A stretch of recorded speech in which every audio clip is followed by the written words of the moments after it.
नमस्कार, find your goals channel में आपका स्वागत है। मैं विनोद कुमार तिवारी। आज के विश्लेषण में सी टेट यानी सेंट्रल एलिजिबिलिटी टेस्ट के संदर्भ में आज का जो टॉपिक है वह टॉपिक है राष्ट्रीय पाठ्यचर्या की रूपरेखा 2005 और राष्ट्रीय पाठ्यचर्या की रूपरेखा 2008। पहले हमें समझना पड़ेगा कि पाठ्यचर्या की रूपरेखा है क्या और पाठ्यचर्या की आवश्यकता क्यों है। कहा जाता है कि अगर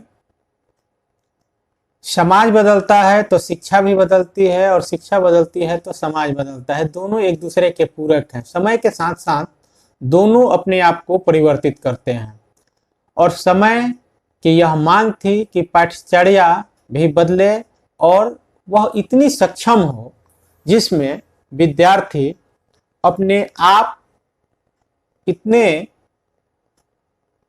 सक्षम बने कि उन्हें जीविकोपार्जन, ज्ञानात्मक स्तर, शारीरिक स्तर, उन सारे चीज़ों के लिए शक्ति और स्फूर्ति मिल सके। उसी के अनुरूप मानव संसाधन विकास विभाग द्वारा 2005 में राष्ट्रीय पाठ्यचर्या की रूपरेखा के प्रस्तावों को तैयार किया गया। राष्ट्रीय पाठ्यचर्या की रूपरेखा 2005 पूर्व के पाठ्यचर्या में थोड़ा सा परिवर्तन करता है। यह विद्यार्थियों के सीखने पर जोर देता है। पहला, यह रटने के बजाय समझने पर बल देता है। दूसरा, इसका मानना है कि ज्ञान सिर्फ किताबों में नहीं है, किताब के ज्ञान सिर्फ पन्नों में है और ज्ञान राष्ट्रीय पाठ्यचर्या की रूपरेखा के अनुसार ज्ञान चारों तरफ बिखरे हुए हैं। यानी उसे हमें कोरिलेट करना पड़ेगा, उसे हमें जोड़ना पड़ेगा और ज्ञान पाठ्यक्रम और बाहरी दुनिया से जोड़ करके हमें उसे अपने तर्क शक्ति के आधार पर समझना पड़ेगा। तीसरा है, सीखने की प्रक्रिया विद्यार्थियों को स्वयं उत्पन्न करना पड़ेगा। शिक्षक रटने के बजाय उन्हें समझाकर, समझने पर, तर्क करने पर बल दें और बच्चा में वह स्वयं शक्ति है कि वह सीख सकता है। चौथी स्थिति यह है कि राष्ट्रीय पाठ्यचर्या की रूपरेखा 2005 तर्क की शक्ति पर बल देता है। पांचवा, ज्ञान बाहरी दुनिया से आता है और उस बाहरी दुनिया के आधार पर पाठ्यक्रम के अनुरूप बच्चा स्वयं विकसित करता है। अब यह बात राष्ट्रीय पाठ्यचर्या की रूपरेखा में पहला एक चीज यह भी है कि विद्यार्थियों को इतना सक्षम बनाया जाए कि वह अपने तर्कों के आधार पर ज्ञान और सत्य को जान सके। दूसरा, उसमें सहिष्णुता, उसमें धार्मिक कट्टरता कम हो सके, नस्लवाद कम हो सके, विज्ञान को बढ़ावा दे सके, तर्क को बढ़ावा दे सके, यह भी इसमें रखी गई है। रटने के बजाय समझने पर बल दिया गया है। यह बाल केंद्रित शिक्षा को आगे बढ़ाने का प्रयास करता है। इसी क्रम में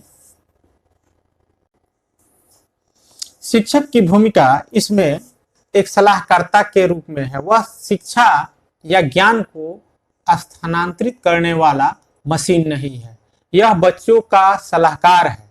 वह उसके अभिवृत्ति, उसके ज्ञानों, उसके कौशलों को निखारने का काम कर सकता है। वह उसमें तर्क और चिंतन की शक्ति को बढ़ाने का काम कर सकता है। सीखना विद्यार्थियों के लिए स्वयं करके सीखने पर यह बल देता है। इसमें प्राथमिक स्तर पर बच्चों के अपने मातृभाषा में ज्ञान को अर्जन करने की छूट देता है। इसमें उत्पादन कार्य शिक्षण के संदर्भ में प्रोत्साहित करने का प्रयास करता है। इसमें सीखना का अर्थ है निष्कर्ष निकालने की शक्ति, सही और गलत में भेद करने की शक्ति। इसमें अनुभव को बताने और उसको आगे बढ़ाने का काम करने का प्रयास किया गया है। राष्ट्रीय पाठ्यचर्या की रूपरेखा 2005 के अनुरूप हर एक राज्य को अपने काल एवं परिस्थिति के अनुसार अपने पाठ्यक्रमों के निर्माण करने की छूट दी गई है। उदाहरणार्थ अगर हम बिहार के संदर्भ में बात करें तो यहाँ पर दो चार समस्याएं हैं, जैसे यहाँ पर बाढ़ की समस्या है, यहाँ गरीबी की समस्या है, यहाँ सूखा की समस्या है।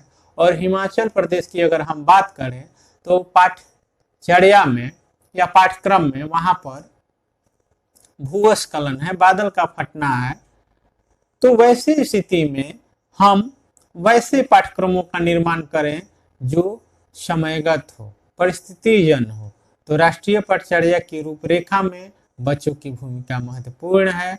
बच्चों की भूमिका के साथ साथ शिक्षक की भूमिका एक सलाहकर्ता के रूप में है, वह सलाह दे सकता है। राष्ट्रीय पाठ्यचर्या की रूपरेखा 2005 बच्चों में तर्क एवं चिंतन की शक्ति को बढ़ाने का काम करता है। राष्ट्रीय पाठ्यचर्या की रूपरेखा 2005 बच्चों में सीखने के बजाय समझने पर बल देता है। राष्ट्रीय पाठ्यचर्या 2005 यह इस पर भी बल देता है कि ज्ञान सिर्फ पन्नों में समाहित नहीं है, ज्ञान बाहरी दुनिया में भी बिखरे पड़े हैं।